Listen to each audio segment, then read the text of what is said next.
Good morning, everybody. Thank you so much for coming in to this awesome presentation that we have for you. I'm just going to give everybody a few minutes to get situated, and this is a great time to grab a cup of coffee, some tea, a Red Bull, whatever you're feeling on this Thursday morning. And I will be back to welcome you in again in just a few minutes, but until then, grab a cup of coffee and I'll see you in a minute.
All right, everybody. Hopefully you have a cup of coffee or a drink of your choice and you're ready to watch an awesome presentation that we have for you.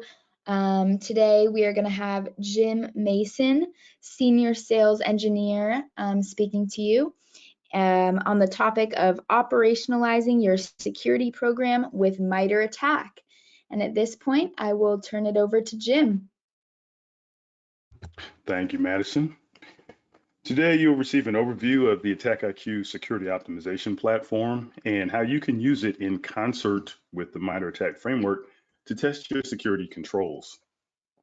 Threats are everywhere, as we all know, from all types of APTs and actors all over the world. Unfortunately, most organizations lack clear visibility into their security controls effectiveness. Security controls fail often, and when they fail, they also fail silently, and that leaves the door open for potential breaches. So the question arises, how can you be sure that the antivirus, endpoint detection response, next-gen firewalls, content filtering, and pretty much everything else that you've bought and deployed can actually withstand these threats? The answer is in something that we call purple teaming.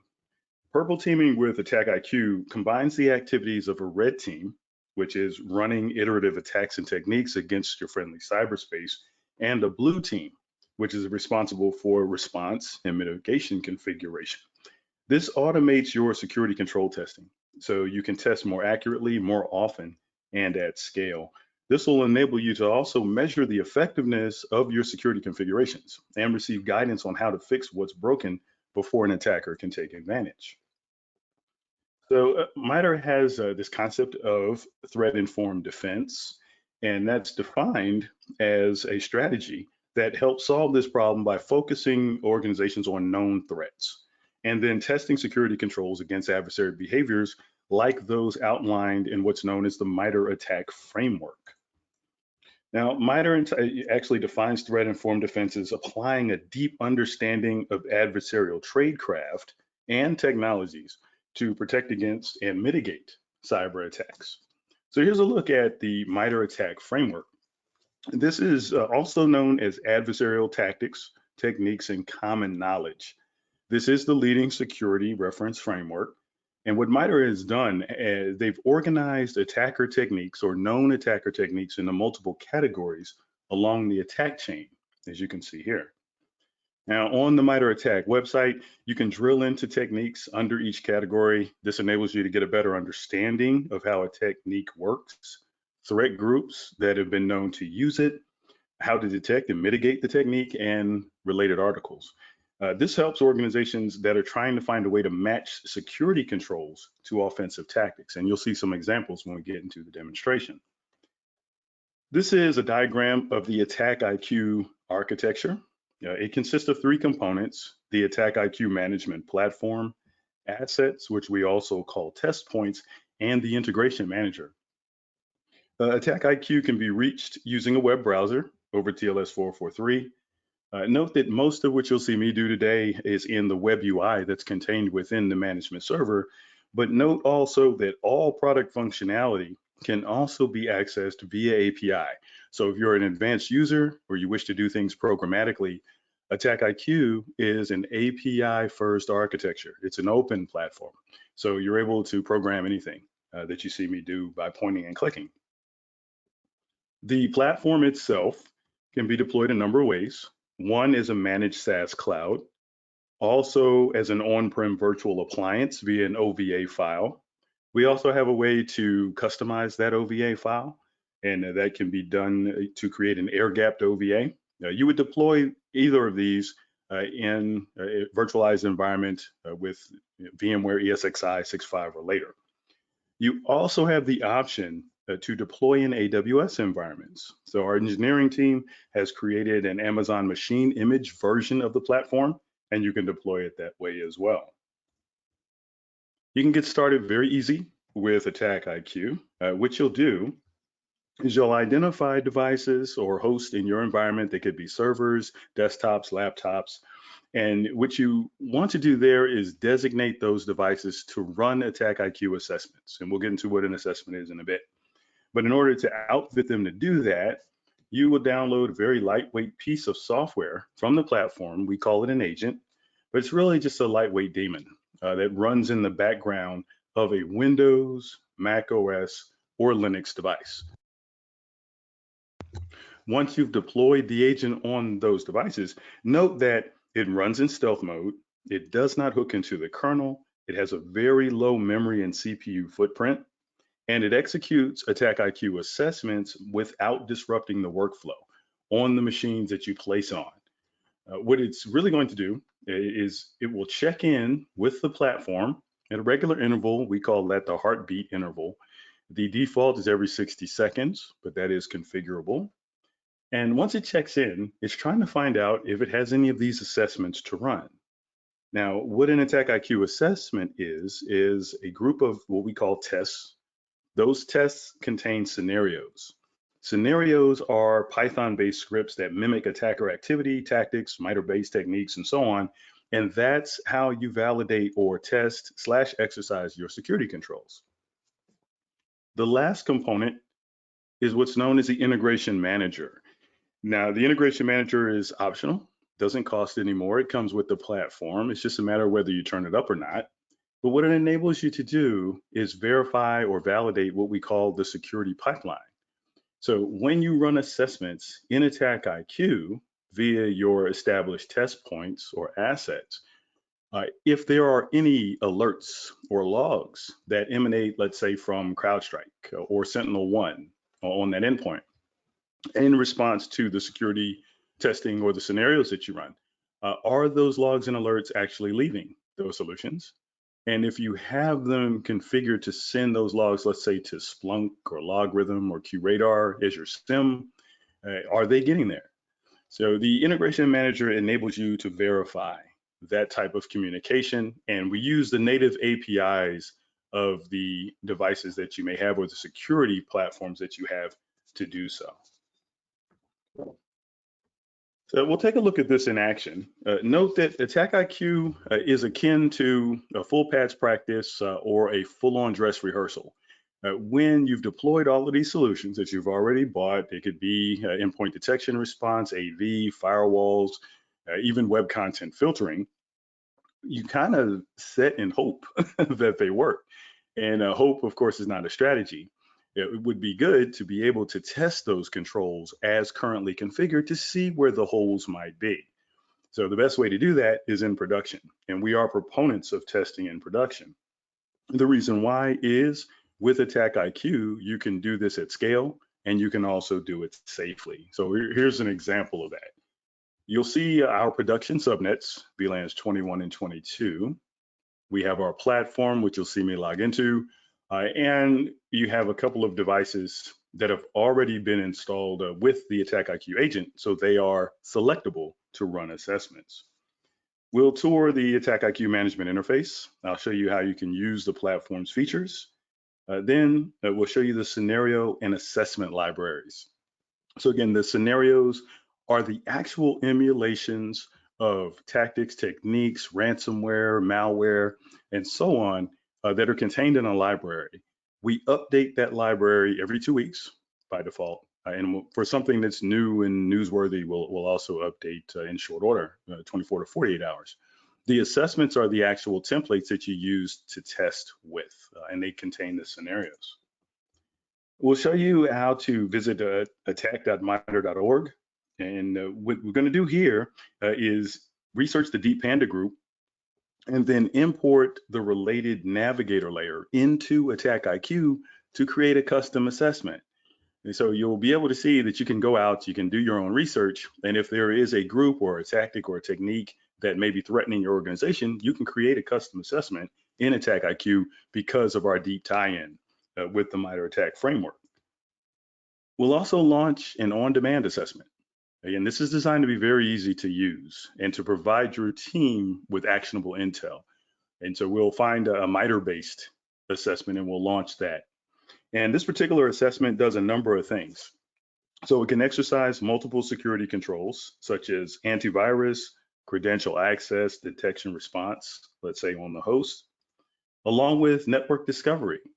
So network discovery, of course, could be someone that's an insider or an actor that's gotten in. They want to learn about other devices that may be listening on certain TCP ports. So you can do that with an Nmap manually, but with AttackIQ, we have a scenario that can actually mimic that. You can also test your outbound firewall. So for things like data exfiltration or ports that are allowed outbound, you can test for that. And even web content filtering.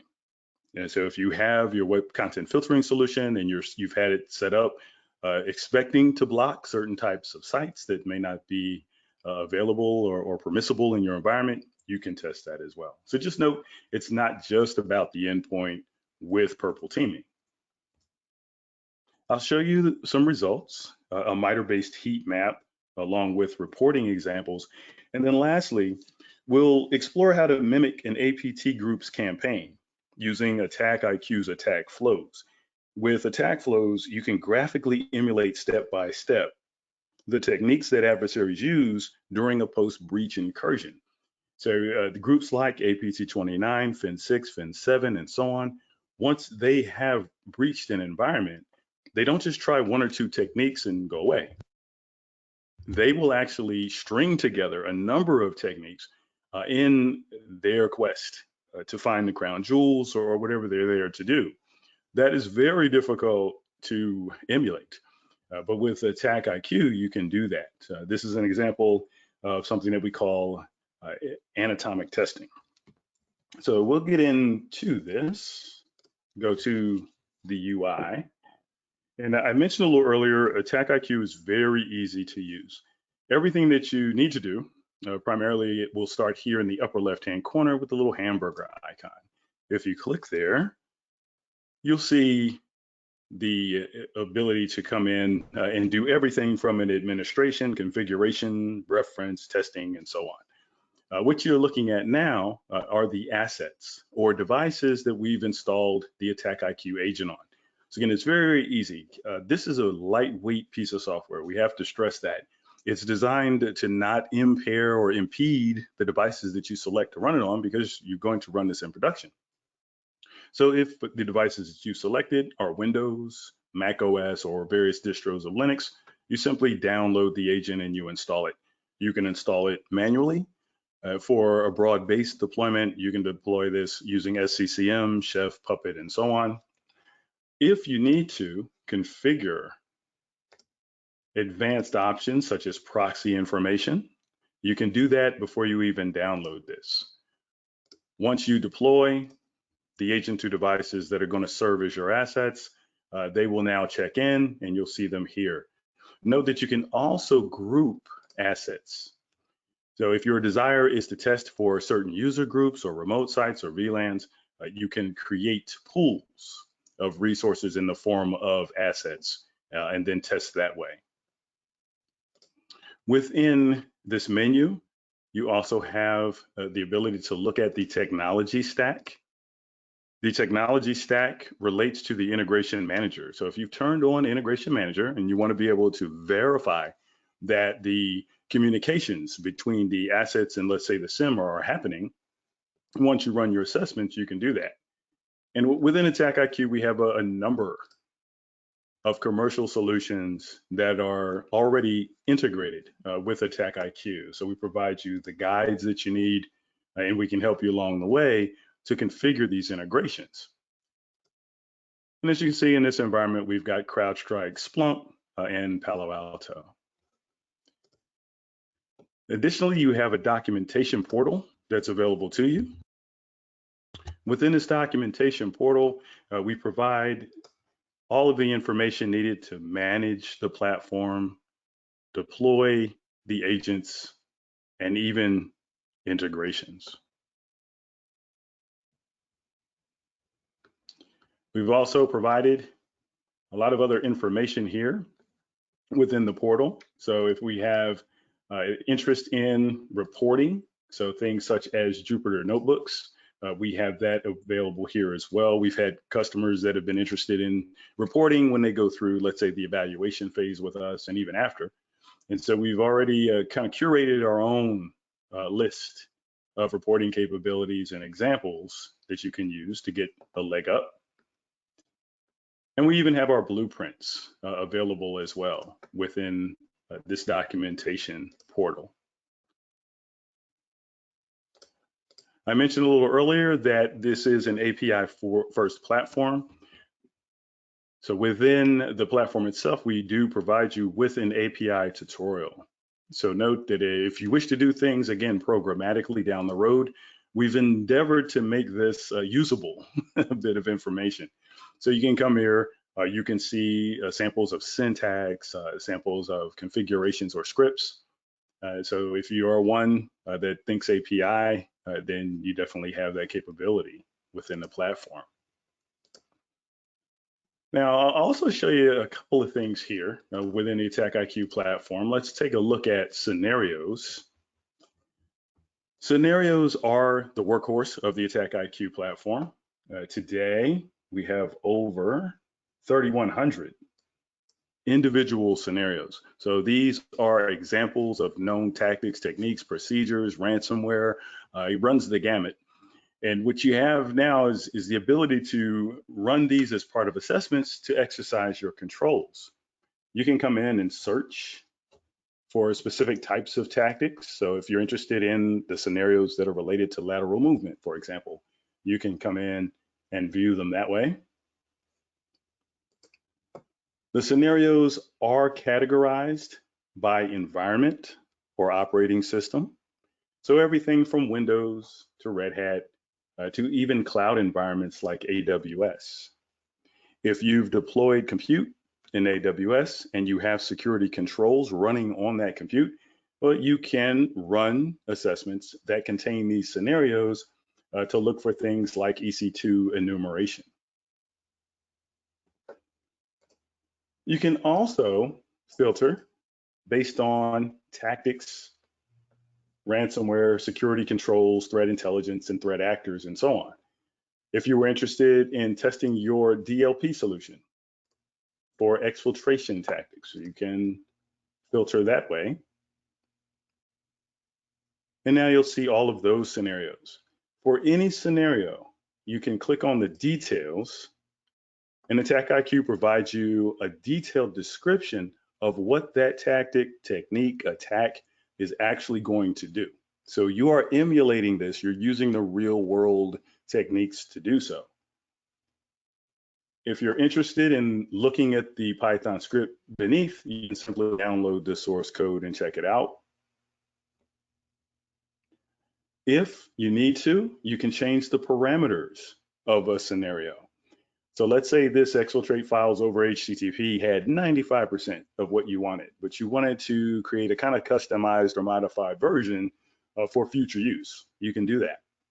So let's say you wanted to look for, let's say, social security numbers instead, and you wanted the entries to be 150 and you wanted to encrypt it.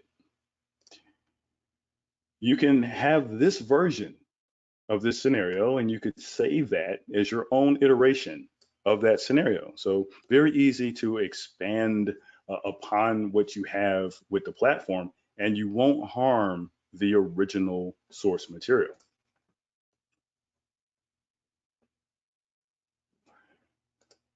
So now we'll get into the assessments. Assessments are delivered or executed via templates. Those templates are also categorized. So if you're interested in compliance, let's say you're the federal government, we have these broken out by NIST SP 853 control families, so to make them a little easier to digest. So if you have a specific control family that you want to exercise the security controls against, you can simply select these. For any one of these assessments, you can look at the details. The details contain the tests and then the underlying scenarios within each test.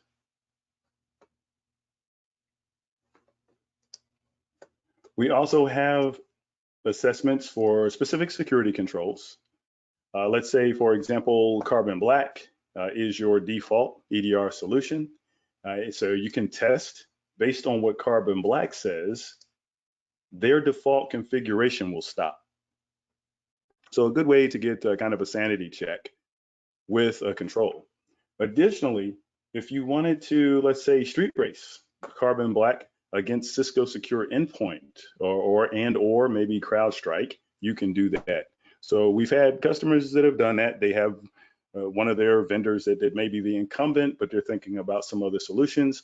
They're going to do a POC with 2 or 3.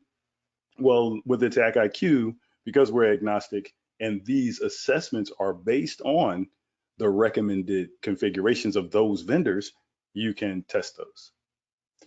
We also have different types of custom built assessments for things like content filtering, IPS, IDS, even the OWASP top 10. Now I'll show you one other thing here. I mentioned MITRE ATT&CK a little earlier. So if you've never visited attack.mitre.org, this is, of course, the preeminent mapping of attack tactics or known attack tactics.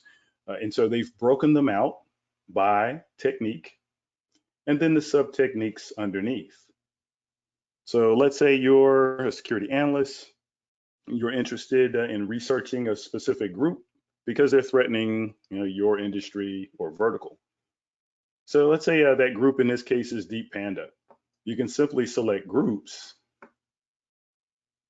and scroll down to the left and you'll find Deep Panda, for example. When we click on that, the background of Deep Panda, where they're from, who they are known to target, and any notable attacks, group descriptions and aliases, all of that information is already curated by MITRE, along with the most important component, which is the techniques that this group is known to use. So these are what we call technique IDs. If you want to drill in, as I mentioned at the outset, you can click on the MITRE Navigator layer button, and that will bring you to the attack screen. And you can customize this view. I like to show the IDs. And so for the group Deep Panda, everything that they are known today to utilize is spelled out for you here, along with all of the sub techniques. Now, this is a lot of information. But let's say you wanted to build a custom assessment using this information. It's very easy to do. You just download this entire graph as a JSON file. And then within AttackIQ, you can import that. So in the lower right-hand corner, you see that import template. You can upload a template or MITRE navigator layer, and we will find Deep Panda and open. If you have an image that you'd like to utilize as part of your assessment, you can do that too. And then hit import template. And what AttackIQ will do is import that file. And on the back end, we are going to scan that file for all of the technique IDs. Any technique ID that matches a scenario in AttackIQ scenario library will then be converted into a scenario and placed automatically into the appropriate test. So just by downloading, adding water and stirring, you've created a custom within AttackIQ, a custom assessment that contains all of these techniques. And it's coming from a trusted source, which is MITRE ATT&CK. So now we're going to launch one of these assessments. Let's go back to our all screen. And I just so happen to have a MITRE threat assessment built in. So this assessment has a number of tests. Those tests contain a number of scenarios. And we'll launch this just by clicking on it here. Now let me refresh. So if we hit details, you see the tests that this is going to execute. And all types of techniques, everything from exfiltration to credential access with things like pwdump and lasagna or lasange, mimikatz, and so on. So all of this will be done if you launch this assessment. To do so, just click once on it. You'll be prompted to create a new assessment, create new. And this will take you to a setup page. So this setup page gives you the ability, anywhere you see that little pencil, you can rename the assessment. When you run AttackIQ assessments, the system level privilege is the default so for everything that we run, but sometimes there are scenarios that cover attacks or techniques that don't use system. So an example of that would be DC sync. DC sync, if an attacker were to try to pull that off in a real environment, is that they're actually trying to leverage, for example, a domain administrator account. And so if they do that, then it's not going to use system. They know what they're trying to pull off. So in order to emulate something like that, you need to add a domain administrator and use that level to run that particular scenario, which you of course can do within AttackIQ. Note that most of our tests are already set and their underlying scenarios are pre-configured. But if there is a situation where there's a variable, you'll see that configure warning there. So we know here host discovery is part of this. That particular scenario is emulating running an nmap and targeting specific ports. So we don't know where to do that by default. So here you can select your local network or all local networks. Usually it's local network if you want to emulate someone on a VLAN, and apply. And now that scenario is ready to go and you're set. The only thing you have to do from there is select assets to run the assessment. So by clicking on that pencil under selected assets, we'll select -1 and -3, hit apply,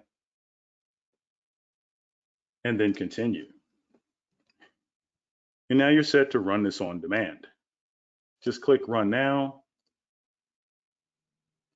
And what will happen next is the two assets that you selected, when they check in their next heartbeat interval, they'll see that they have this assessment assigned. Each of those assets will download all the scenarios. They'll run them locally, and then tell you what was prevented, what was detected, and what was not.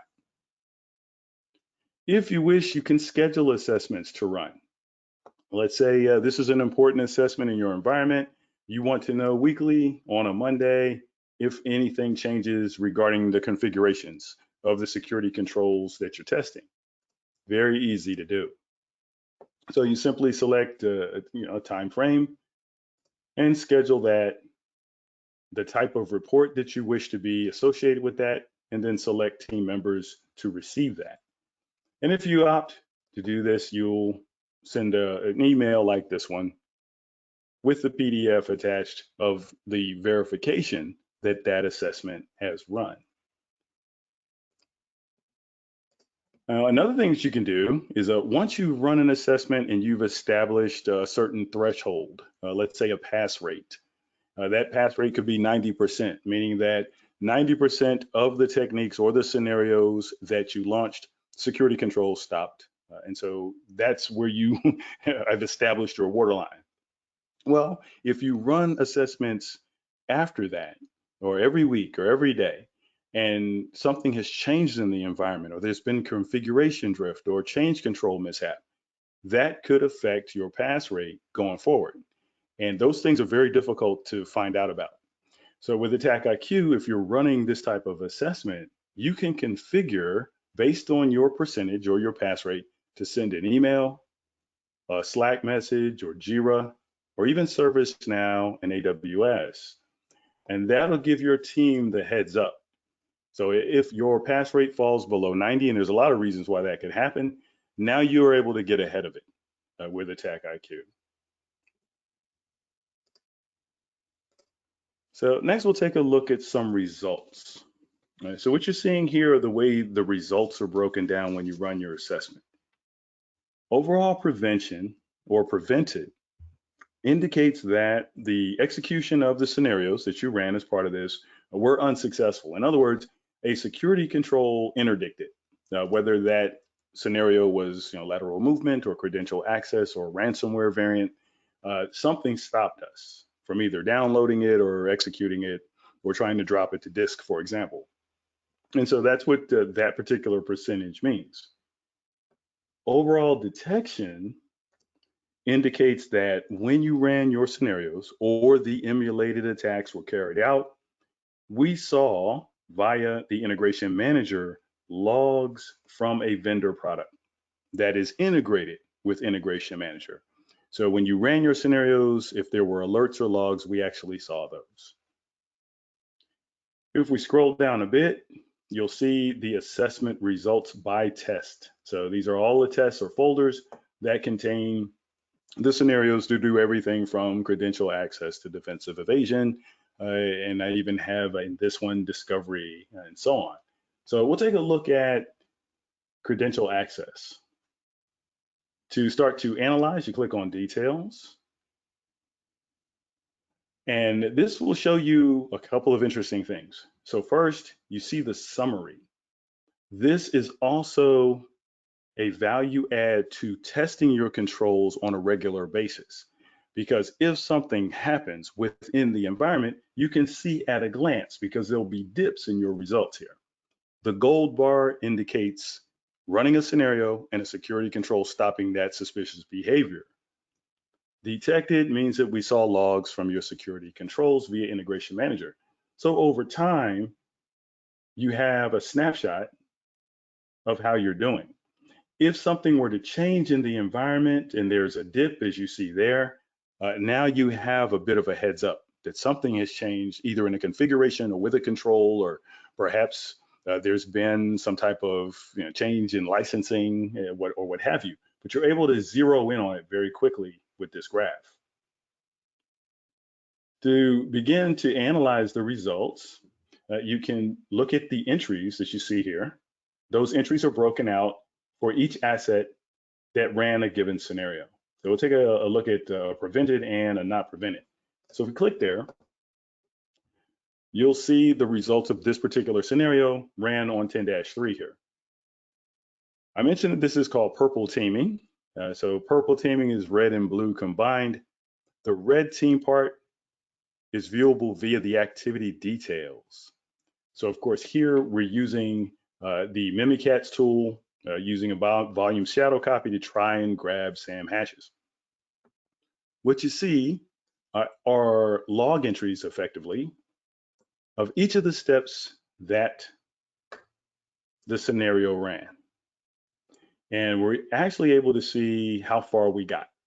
So this is not prevented, which means that likely the EDR tool didn't stop us here. But note that I mentioned we could do this very safely. So with AttackIQ, we will not only not execute things like ransomware and so on, but we also have a cleanup PowerShell script or a cleanup script on the Python side that will clean this up. So depending on what we're trying to do, in this case, it's PowerShell. If it is ransomware, it'll likely be Python. And so depending on the background or the backend script, we are going to remove any vestiges of anything that we try to do here. So you can run this safely in your environment. So that's the red team part. The blue team part deals with what do you do if you don't successfully stop something? And that's the mitigation recommendations. So here, your blue teamers can get step-by-step hints and instructions on how to mitigate this. And then you run the test again. You have some detection details and indicators of compromise or observables. That's also available within AttackIQ. So that's an example where this may or may not. So in this case, prevented or not prevented. Here, this was not prevented. So we were able to actually come in and find objects. And again, the mitigation recommendations are there for you. So much better to find these things out as part of this type of testing. Here's an example of a MITRE ATT&CK report. There are a number of reports that come with the platform. The value, of course, to leadership is you can put in their hands real numbers based on how their deployed security controls performed. So they're able to go into the meeting and they actually have some information that's based on everything that they've already bought. Very powerful. This one happens to have that graph that I showed you a little earlier, along with the heat map. This example is a detailed report. So this will be for your security team, those in incident response, the blue teamers, those who may have to actually make changes. So it includes the information that you saw in the previous report, along with details on mitigations and so forth. This is an example of the heat map. The value here is that every scenario with a MITRE ATT&CK framework classification is presented here in this heat map. So if someone asks, how are we doing with these purple team exercises, you can show them at a glance using the passed and failed or prevented, not prevented stats and percentages for each of the techniques within the MITRE framework. This last piece is known as an attack graph. So when you have groups like APT29, they use a series of steps or multiple tactics. The value here is that you can string those scenarios together per MITRE in this case, and it shows you how far potentially APT29 could have gotten in your environment. So with each of these nodes, as you see, this is node or step 0. That purple is the starting point. Within each node of the graph, you have a scenario description. So in this case, Cosmic Duke sample to memory is just downloading from the internet. The security control that should stop that should be the firewall. If this step is not prevented by a security control, move on to the next step. And in this case, even if it is prevented, move on to the next step, which would be to drop it to the file system, let's say on the endpoint. And a similar set of circumstances from the defender's perspective. If not prevented, if prevented, move on. You'll see here in step 2, the rapid collection of file script piece. If this is prevented, the test ends. So theoretically, this is how far APT29 could have gotten. If it's not prevented, you continue on and so forth. And as you can see here, with this graphing capability, you can build extensive test trees that would have taken us hours in Python to do. And so it's very, very easy. There are a number of these that come with AttackIQ. Additionally, you can build them yourself. And it's very easy, as you can see here, to add a step to a given graph.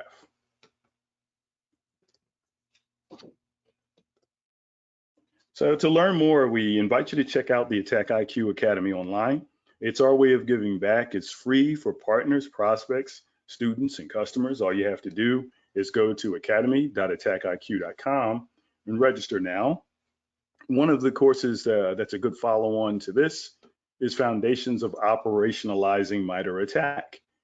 So it's a very good foundational course, and you can come here, and with any of our courses, you can get Credly badges for completing them. For the technical courses, you complete an exam, and there's labs with some of them, and for those, you can get CPE credits as well.